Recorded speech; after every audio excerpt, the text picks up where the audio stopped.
Hello, welcome back. You're watching 5 News Tonight.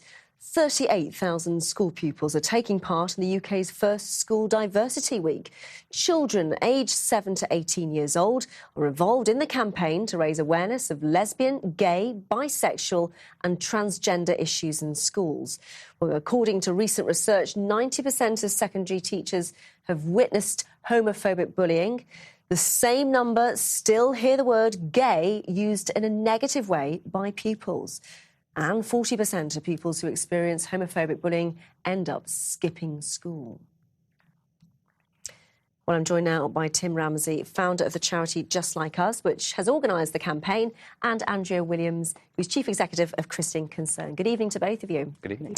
Tim, let's start off with you. This is the first time we've had such a diversity week. I mean, what's its aim? What's it trying to do? Well, I guess what it's not about is trying to sexualise or indoctrinate children.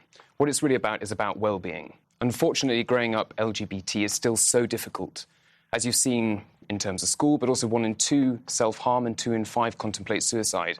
And we feel that's completely wrong. So what we want to try and do are 2 things. One is to combat and raise awareness about the damaging effects of homophobic, biphobic and transphobic bullying, but also send a really inspiring message to people who might be unsure of their sexuality or who are hiding it, that actually it's something to celebrate and it's a really positive thing. Andrea, you may have a problem there because, you know, this is all going to be going out to all ages. This is not just secondary school children, this is primary school children. I mean, do you think that's appropriate? Well, I think when we're looking at addressing this issue from the age of 7, I think that is far too young to be talking to our children about such issues. Just Like Us, this charity, one of us, this charity is called. And I think it's true to say that, of course, as human beings, the Christian teaching would say that each one of us is beautifully and wonderfully made, and that we should embrace one another. But that does not mean to say that we have to necessarily accept and have placed central into our education this idea that all lifestyles are equivalent, that all lifestyles bring equal good.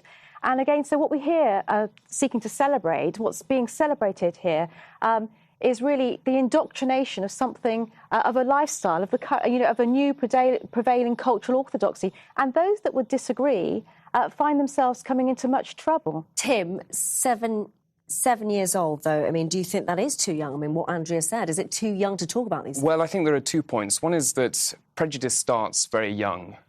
I mean, for example, 1 in 2 primary school teachers have heard the word gay being used negatively and have heard homophobic bullying.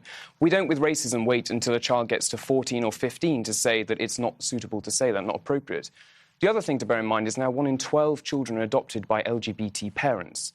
And I don't think it's fair on the children in those primary schools or their parents in the playground to say that in some sense they are second-class family relationships when they can be equally and here what we need to be loving. saying, what we need to be really teaching our children is that the parents are the ones that need to be introducing these sort of concepts to the children. The idea that we can normalise these things for children as young as 7, and that teachers, I mean, indeed, at the Christian Legal Centre, we're dealing with teachers who get suspended for gross misconduct for refusing to read books to children that promote homosexuality. What about, though, Andrea, the fact that at schools lifestyle. we're seeing, you know, that the homophobic bullying, as we said in our intro there, I mean, surely anything that can help, you know, tackle that is surely... Of course, we're all against bullying of any kind, but certainly when it comes to teaching children about relationships as young as 7, what we need to be promoting is this beautiful model of marriage between man